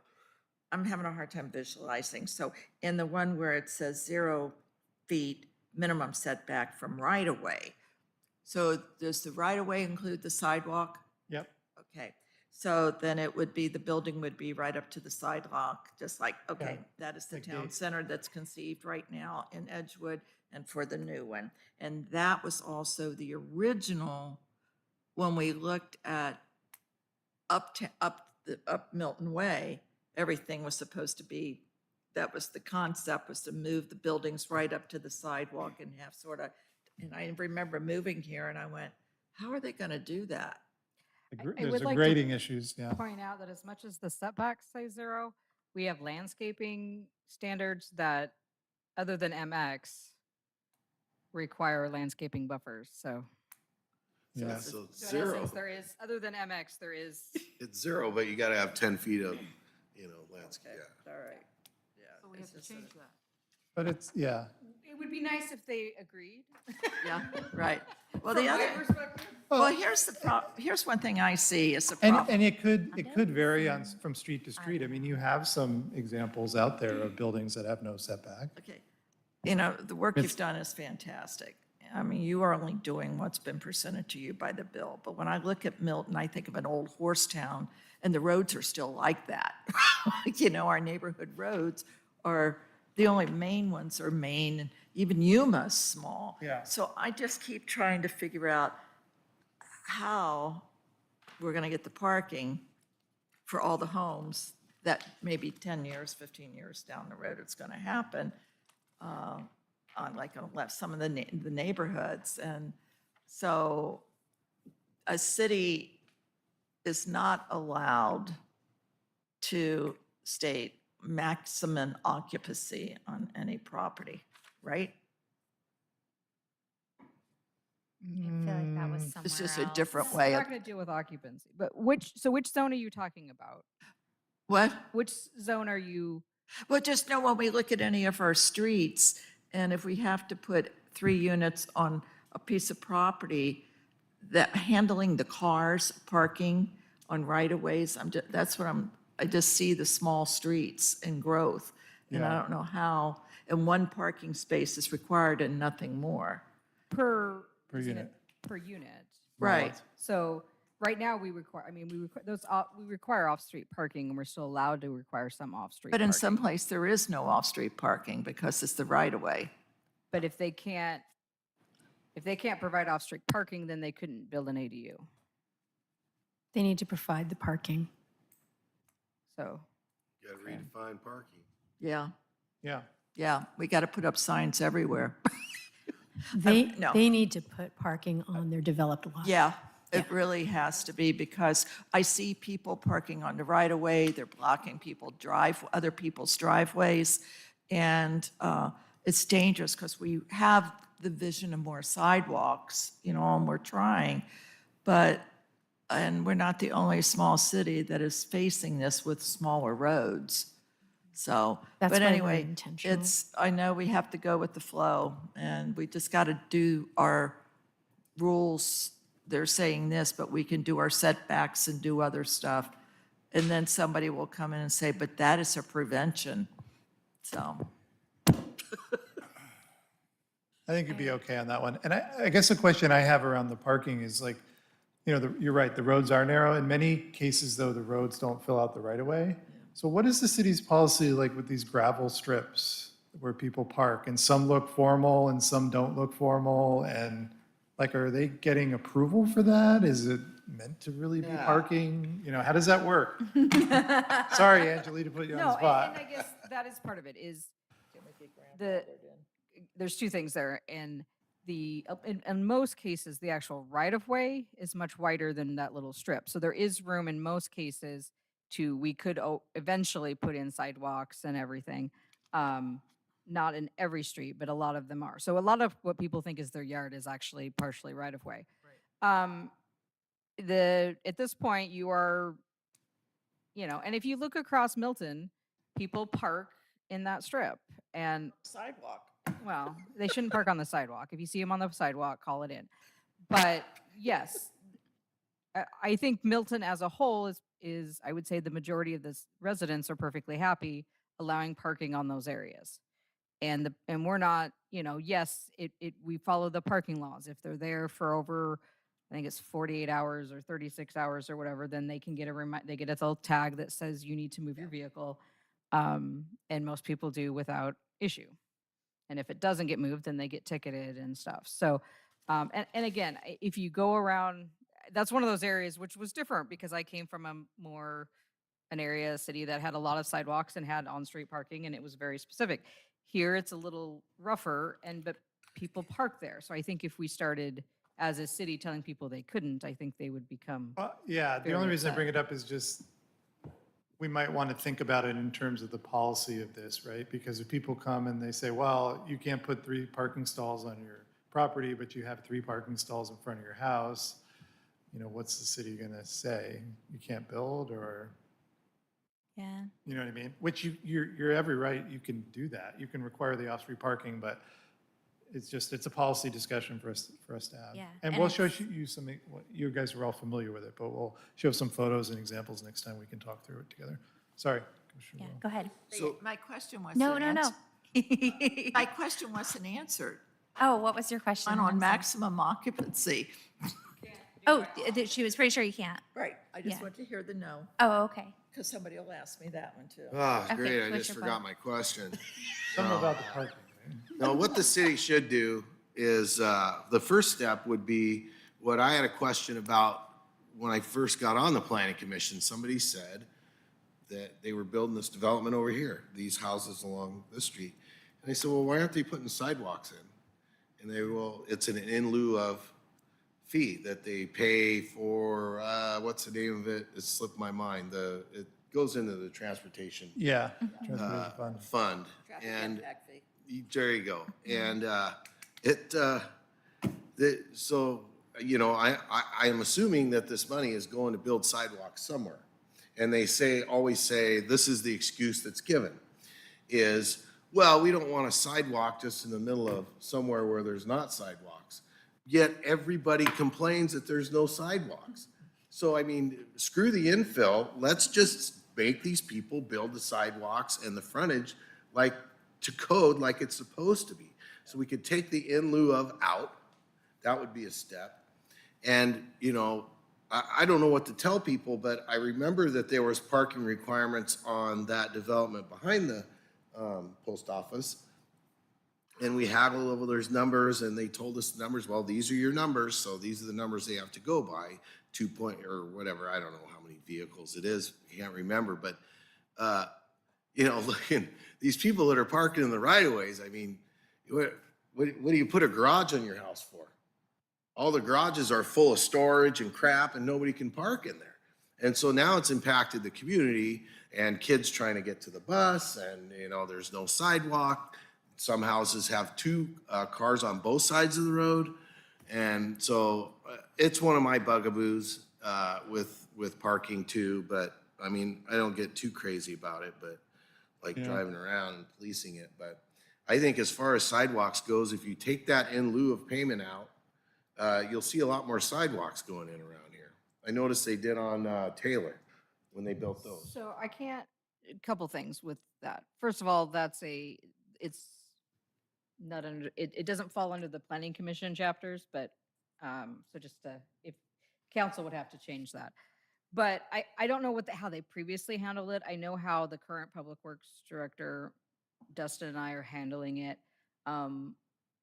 We are focusing on the main streets. So Taylor, 23rd, I know there's a few that we are Yep. focused in on. And so we are allowing in lieu of in areas that it would be one infill sidewalk in the middle of a really unused residential area. And we are using that money to build those sidewalks on those.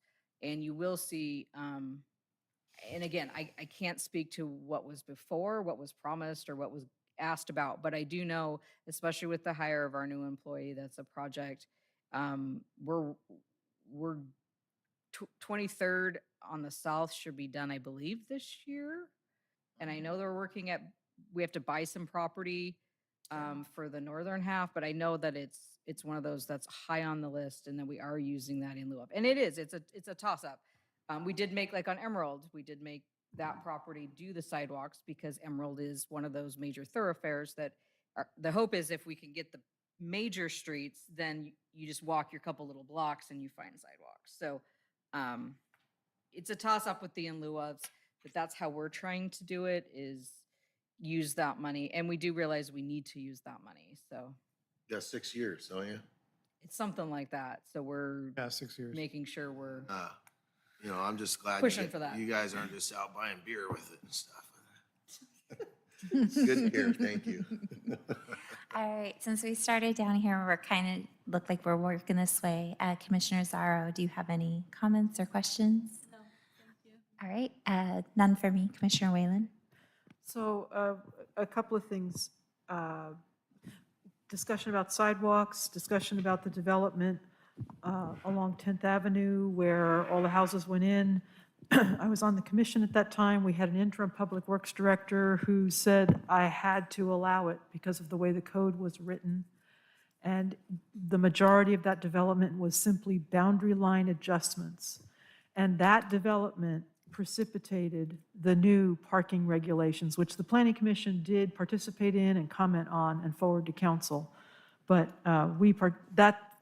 that development, that's how we learn and evolve. It's like, oh, our code lets that happen? We got to change it. So, but that was my recollection of why there were no sidewalks when so many houses were built, was our code at the time didn't say, was written in a way that a boundary line adjustment meant you didn't have to do it because you weren't creating new lots. The other thing, I tend to be a proponent of, and I've lived in communities where there's no overnight parking, period, on the right of way. And that moves a lot of parking onto properties. It's a town managing what's happening in its community, and it's in areas where there's more snow and autumn leaves they're picking up. That's the justification. But, no problem getting tickets if you were parking on a street overnight. I prefer narrower streets with much wider sidewalks and no cars parking on the street as much as possible. It's less pavement for the city to maintain, so there's always pros and cons and differences of perspectives. Back to this discussion tonight, thank you very much for the presentation, and thank you, Manager Stallnecker, for the printout. It was very helpful. I'm curious to know when the changes are due. So to speak, my understanding was June 2025, when the zoning codes had to be brought into alignment with the new House bills that were just outlined Correct. here. I think our plan is to try to have it adopted with the comp plan, since We have the resources and I think are in good shape to do that. It makes it easier for the city procedurally. If we get to a point where we need to delay for whatever reason, we certainly can do that and still be in compliance, but that's our intention. While the specific House bills are The- June 2025, there is the December 31st, 2024, that your zoning meshes with your comp plan. So the majority of it needs to be done by the end of the year. So if we're able to wrap it all in by the end of the year, it might be economy of scales to sort of try to do it all at the same time. Okay. So Yep. my next question is scope of changes. I mean, this could be opening up a significant portion of just our zoning code alone, but you're talking parking, that's a different part of the code. Will there be some sort of a presentation on, here's how much is being changed and, because Yeah, I it mean- seems to be, it's going to be pretty extensive. Yeah, I mean, at some point you'll get a track change version that has every detail within it that you can review. So you will get to that level of detail. I think, this was meant to be an overview of all of the topics. And I think when we come back, we'd like to focus a little bit more on the details on some of the key ones like middle housing and some of the new districts. So we'll start to ramp up the detail. What I have found is that it's never great to say, hey, we're going to update the code and then hand you a, tracked version with a ton of changes that are really technical. I like to kind of build up the information and then get your input, which can inform our drafting of the code, and then eventually you'll get the full draft to review in detail. And the other comment was just pros and cons of various options for the toolkit of Yeah. ideas or examples to show assumed outcomes. Yeah, we would will be do, we will helpful. do that. And if anyone is interested in any of these topics and want to, do more research, there's a ton of stuff on the Department of Commerce website, particularly around the middle housing, also the step housing.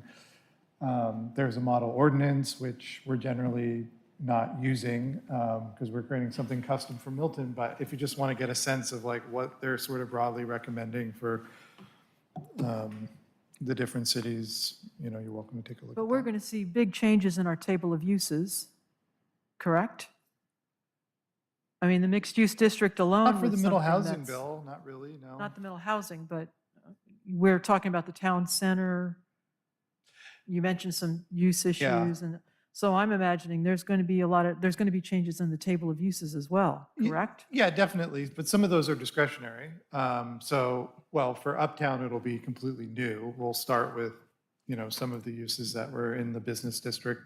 And then, of course, we'll have to add housing, and then neighborhood center will be the same thing, where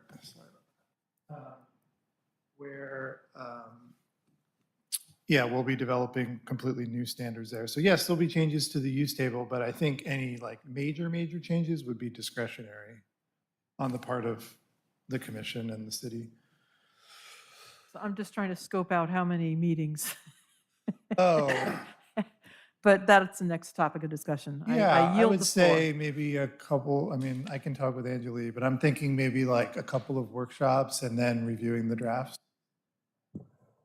And then if we need to continue to workshop stuff, we can, but that's, I think, a pretty good model. All right, continuing down the road, Commissioner Swett, I'm good. Vice Chair Oler. I think everybody covered it in detail, and I know this is just an overview, so I don't want to get into the weeds on my pet peeve, parking. Okay. All right. So with that, I think that ends agenda item 6B. Just want to say thank you again for your time and all the effort it takes to. Yeah, thank you Put this all together Appreciate all for the us. input. All right. Agenda item 7, staff reports. Real quick, there's a B. Oh, 6B. Sorry, that closed 6A. 6B, So just- consideration for another meeting in Yeah, July. so, talking with Framework, we had talked about that they would be available for a later in July meeting. They want to bring back, we only had part of the capital facilities and the transportation elements. So just to bring those in for a quick overview, I don't think there'll be a lot of discussion needed per se, because a lot of it's technical and we have to be in compliance. And Public Works is doing a lot of the work on that, but we wanted to bring that back. And then depending on the timing, I'm sure that would allow them to maybe bring some of this stuff back too. So the date that was tossed out is available is July 24th. I don't know if that's an option for people. I know it's summer months, which is a challenge. I don't get to go anywhere fun, so for me, I'm like, whatever. But Yeah, I'm out of town, but I'm okay if it works for the rest of the group to miss it.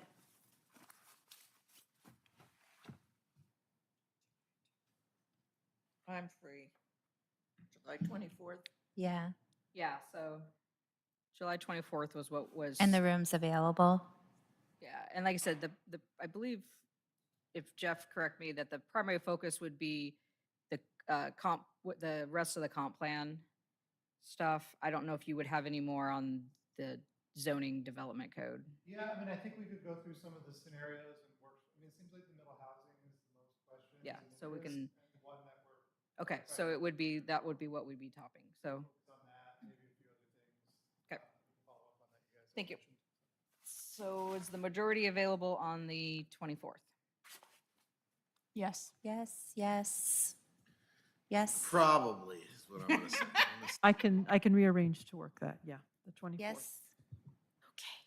Okay, okay. You guys have fun. 6 though, right? 6 PM, Yeah. unless you want earlier. No, No. I'm going to, because the people at work, I'm not throwing a wrench. All right, 6 PM. Okay, you guys have fun. I'll be on the beach. We'll set that as a special meeting. Thank you. Okay, now we're done. Now to staff reports. Okay, at 6 p.m. Yes, now staff reports. Just a couple quick things. So it was kind of mentioned, we did, Framework did a presentation on everything with council on Monday. I think it went very well. I do think that housing and parking, which is what the planning commission, is important to council as we get into the more specifics of the zonings and the setbacks and requirements. So that was good. They were also given after that meeting, the convo that you guys have all done. So they will go through and see if they have any additional comments or thoughts when it comes to the policies or different things. And then as you can see, there's a hole on this side. There's actually a hole behind the other screen. We have the giant TV screens on order, so hopefully in the next couple months, we will get those in and get installed, and we will get rid of the projector, and we will get to do it all by computer, which will be really nice. And so the plan is to have one screen that faces this way, and then there'll be 2 screens on this side. One faces the other side of council, and one will face the audience. So hopefully between the 3, everyone will be able to see something. And then just a reminder and an invitation, Milton Days is coming up in August. So on August 17th is the Saturday, we will have a city booth. There's no requirement, but if you feel like you want to hang out with your little ID and talk to people, you are welcome to. I will be there all day hanging out. I love those events to talk to people. So that is coming up. And I know that they need volunteers for some other stuff if you're just looking to help out in general. So Great. that is the end of mine for now. All right, so that commissioner reports. Start with Vice Chair Oler. I don't really have a report today. I have nothing. Nothing to report. You stole mine. I was going to bring it Milton Days, so thank you. Nothing. Yep, Oh. Thanks for the shout out for Milton Days. I need to talk to you about something after the meeting, and that's it. I'll be at Milton Days. I will be the guard at Oak and 15th in the morning, and then the Planning Commission area and planning for the afternoon, my volunteering. Great. I get paid. No, I don't. And I'm emceeing again, so Whoop, there's a whoop. reason to go right there. You're singing? See if I slip up and say a bad word. Oh, you're Maxine? singing. Yeah. You said singing. Who's Maxine? Last year was no political comments. Oh, No but political comments. it's an election year, so. I know, it's gonna be tough. So tough. All right, so with that, so we have special meeting July 24th at 6 PM. But our next regular meeting is August 14th. And with that, it is 8:05. I call this meeting adjourned.